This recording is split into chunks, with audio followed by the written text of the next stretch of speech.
সকাল হয়ে যায়। ভোরের এক ফালি রোদ এসে পড়ে রীতির মুখের উপর। ওর চোখ খুলে যায়। পাশে তাকিয়ে দেখে তুলি নাই। মনে হচ্ছে তুলি আগে থেকেই ঘুম থেকে উঠে পড়েছে। আজকে এত দেরি হয়ে গেছে কি করে ঘুম থেকে উঠতে সেটা রীতি বুঝতে পারে না। মনে হয় কালকে রাতে এইসব বিষয় নিয়ে ভাবতে ভাবতে অনেক রাত করে ঘুমিয়েছে। রীতি বলে, আরে রীতি, তোর ঘুম থেকে উঠতে এত দেরি কোনো হলো? বিয়ে বাড়িতে কত কাজ রয়েছে, সেই সব কাজে সাহায্য করতে হবে। আর এই তুলিটা, ওনা নিজে ঘুম থেকে উঠে চলে গেছে, কিন্তু আমাকে একবারও ডাকে নাই। কি যে বলবো ওকে। রীতি এইসব কথা বলতে থাকে, নিজেকে মনে মনে গালি দিতে থাকে। তবে হঠাৎ করে ওর চোখ যায় পাশের টেবিলে রাখা একটা প্যাকেটের ওপর। এইটা কালকে রাতে ঘুমানোর সময় দেখে নাই, কিন্তু এইটা কি? তুলির জন্য কিনা কোনো জিনিস মনে হয়। সেটা ভেবে রীতি প্যাকেট খুলে দেখে। প্যাকেটে একটা সুন্দর লাল শাড়ি আর চুড়ি ছিল, আর সাথে একজোড়া নুপুর। শাড়িটা দেখে রীতির বড্ড পছন্দ হয়েছে, ইচ্ছে করছে পরতে। কিন্তু মনে হয় শাড়িটা তুলির বিয়ের জন্য, তাই পরতে পারবে না। তবে রীতি খেয়াল করে সাথে একটা চিরকুট ছিল। রীতি আগ্রহ নিয়ে চিরকুট খুলে দেখে, সেখানে কিছু লেখা ছিল। রীতি পড়ে, এই সুন্দর শাড়ি আর নুপুর সবকিছু তোমার জন্য বউজান।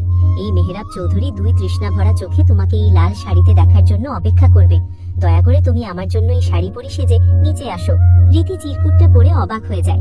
মানে মেহরাব তার জন্য এই শাড়ি আর সবকিছু কিনেছে? এইটা তার বিশ্বাস করতে কষ্ট হচ্ছে।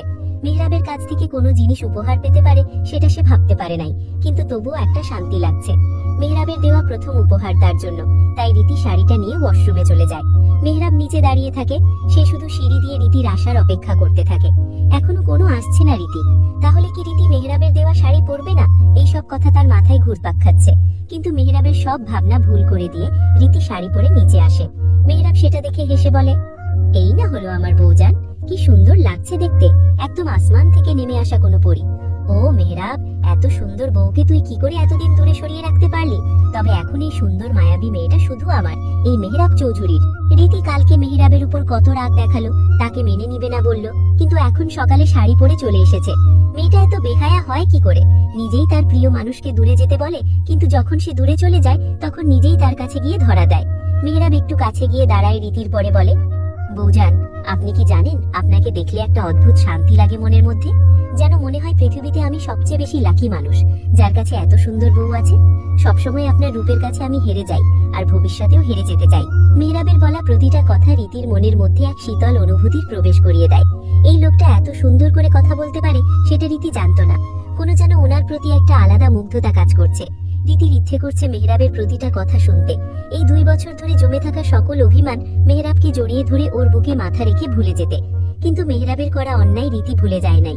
রীতি বলে, আপনার এই মিষ্টি কথায় আমি গলে যাব না, বুঝতে পারলেন?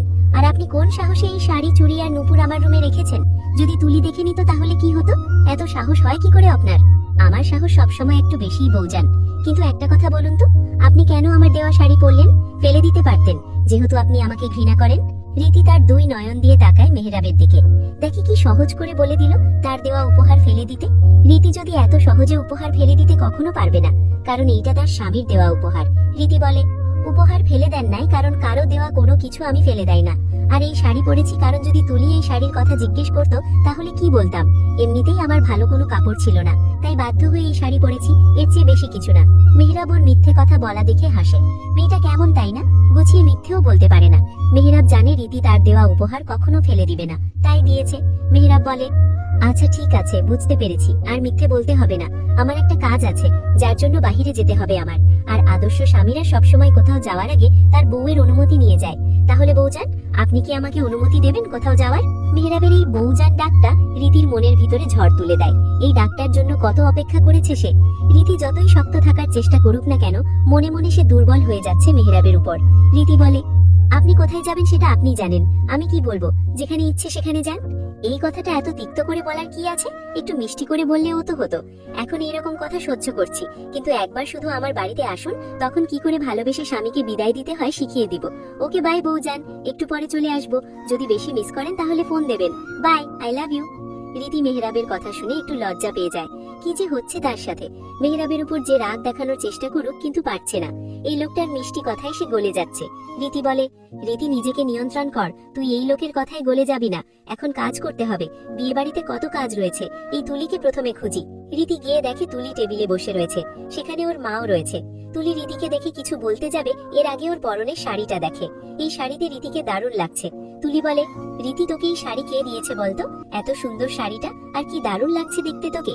আমার বিয়েতে সবাই আমাকে না দেখে তোকে দেখবে। কার পছন্দ এত সুন্দর যে তোকে এই শাড়ি দিয়েছে? তুলির কথায় রীতি একটু হাসে। মেহরাবের পছন্দ আছে বলতে হবে।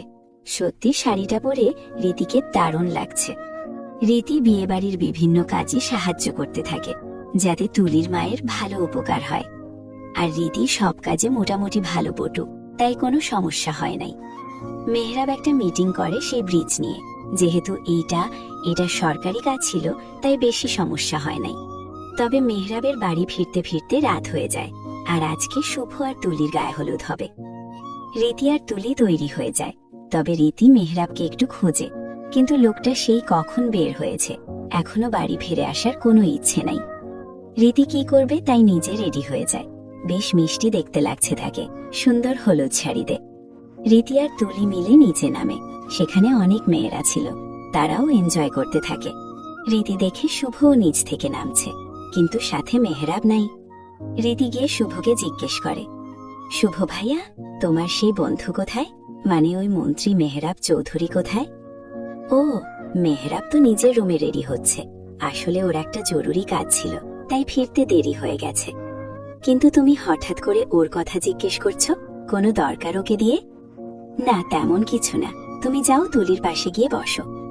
রীতি কথাটা বলে চলে যায় উপরে মেহরাবের রুমে। সেখানে গিয়ে দেখে মেহরাব রুমে নাই। ওয়াশরুম থেকে পানির শব্দ আসছে, মনে হয় সেখানে।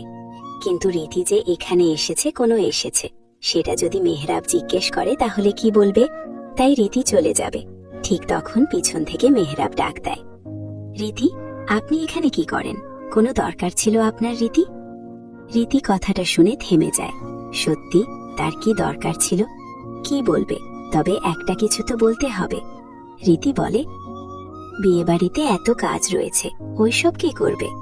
আর আপনি নাকি দুপুরে কিছু খাওয়া দাওয়া করেন নাই, সেই জন্য নিচে যেতে বলেছে সবাই।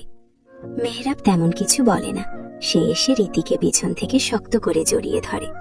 এই রকম হঠাৎ করে মেহরাবের জড়িয়ে ধরার ফলে রীতির হৃদয়ে এক অজানা যুদ্ধ শুরু হয়ে যায়। মেহরাব আজকে প্রথম রীতির এত কাছে এসেছে, কথাটা ভেবে এক অদ্ভুত শাস্তি লাগছে রীতির মনে। রীতি বলে, মেহরাব, কি করছেন? ছাড়ুন, যেতে দেন আমাকে। মেহরাব রীতির কথা কানে নেয় নাই। সে আরো শক্ত করে জড়িয়ে ধরে, রীতিকে একদম নিজের সাথে মিশিয়ে ফেলে। রীতির দম বন্ধ হয়ে যাচ্ছে, কিন্তু মেহরাব একটা শ্বাস ফেলে বলে, রীতি, আজকে সারাদিন অনেক টায়ার্ড হয়ে গেছি, একটু শান্তি চাই আপনার থেকে, দয়া করে জড়িয়ে ধরে রাখতে দেন। রীতি আর কোনো কথা বলে নাই। সেও মেহরাবকে জড়িয়ে ধরে। কি সুন্দর একটা দৃশ্য। এই রকম করে কিছুটা সময় পার হয়ে যায়। এরপর মেহরাব রীতিকে ছেড়ে দেয়, তবে ওর গালে হাত রেখে বলে, রীতি, আমি যখন কাজ করে বাড়ি ফিরে আসব, তখন কি সবসময় এই রকম করে জড়িয়ে ধরবেন? আমি আপনাকে অনেক বেশি ভালোবাসি বউজান। সবকিছু এত সহজ না মেহরাব, যতটা আপনি মনে করছেন। আমাদের এক হওয়া হয়তো ভাগ্য নাই। আর আব্বু কখনো আপনাকে আমার জীবনে ফিরে আসতে দিবে না। উনি আপনাদের পরিবারকে ঘৃণা করেন, আর মুরাদ অঙ্কেলের সাথে সব সম্পর্ক নষ্ট করে ফেলেছেন। তাই সব জোড়া লাগানো সম্ভব না। আমি জানি সেটা, কিন্তু আপনি টেনশন করবেন না। আমি সবকিছু ম্যানেজ করে ফেলব। আব্বুকে রাজি করিয়ে খুব তাড়াতাড়ি আপনাকে আমার কাছে নিয়ে আসব, কারণ আপনি ছাড়া আর থাকতে পারছি না আমি। রীতি আর বেশি কথা বলে না। সে মেহরাবকে রেডি হতে বলে। অনুষ্ঠান শুরু হয়ে যাবে। রীতি নিজেও নিচে নেমে আসে। একটু পর মেহরাবও নিচে নামে। কনের গায়ে সবাই মিলে হলুদ মাখিয়ে দেয়। সবাই বেশ অনেক আনন্দ করছে।